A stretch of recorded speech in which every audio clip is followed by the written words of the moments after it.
Parmi les figures les plus marquantes de l'histoire de France, Louis XVI occupe une place unique. Roi malgré lui, réformateur incompris, souverain dépassé par les événements, il fut emporté par la Révolution française et devint l'un des symboles les plus puissants de la chute de la monarchie absolue. Pourtant, derrière l'image du monarque maladroit se cache un homme sensible, cultivé et animé d'intentions sincères pour moderniser son royaume. Voici l'histoire complète de Louis XVI, un destin aussi fascinant que tragique. Biographie de Louis XVI. Une jeunesse studieuse et réservée. Louis-Auguste de France, né le 23 août 1754 au château de Versailles. Troisième fils du dauphin Louis, il n'était pas prédestiné au trône. Mais la mort successive de ses frères aînés, puis celle de son père en 1765, font de lui l'héritier de la couronne. Élevé dans la rigueur, passionné de géographie, de mécanique, de chasse et de sciences, le jeune prince se montre travailleur et réfléchi.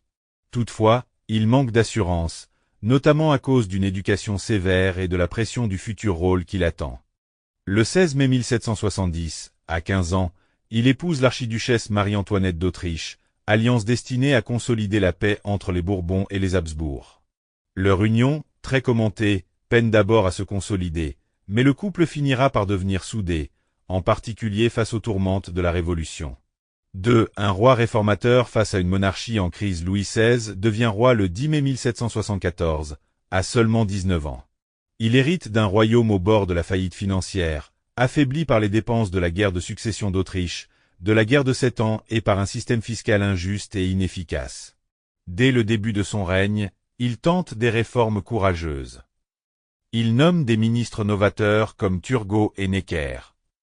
Il soutient des projets visant à moderniser l'économie, abolir certains privilèges et libéraliser le commerce. Il encourage la recherche scientifique et entreprend de remettre l'État en ordre.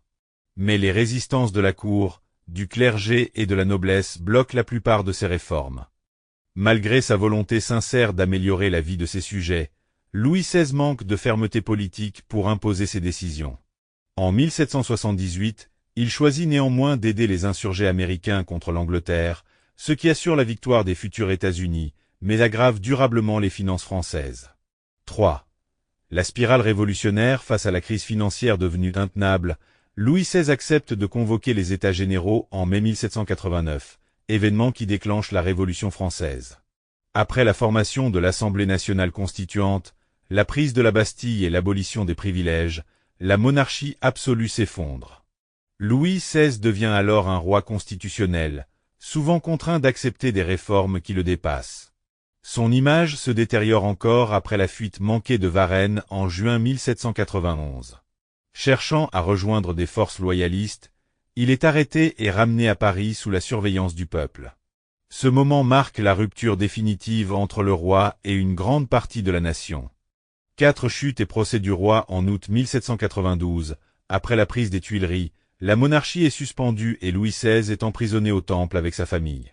Rebaptisé Louis Capet par les révolutionnaires, il est jugé par la Convention nationale pour trahison, notamment pour des correspondances avec des puissances étrangères cherchant à restaurer son pouvoir.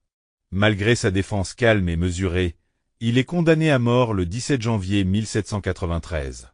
5. L'exécution et la fin d'une époque. Le 21 janvier 1793, Louis XVI est conduit à la place de la Révolution, aujourd'hui place de la Concorde. Avant de mourir, il tente de s'adresser au peuple, affirmant son innocence et pardonnant à ceux qui l'ont condamné. Sa voix est cependant couverte par les tambours. Il est guillotiné à 38 ans. Sa mort marque symboliquement la fin de la monarchie française et ouvre la voie à l'une des périodes les plus mouvementées de l'histoire, la Terreur, puis l'ascension de Napoléon. Conclusion. Louis XVI demeure l'une des figures les plus complexes de l'histoire de France. Roi de bonne volonté mais mal préparé, réformateur honnête mais trop hésitant, il fut dépassé par la tempête révolutionnaire qu'il avait, en partie, contribué à déclencher malgré lui.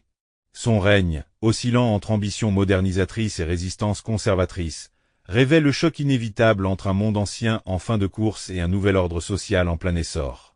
Aujourd'hui, Louis XVI reste un symbole poignant, celui d'un homme intelligent et sincère, emporté par des forces historiques plus puissantes que sa volonté. Un destin tragique, mais profondément humain, qui continue de captiver et d'interroger.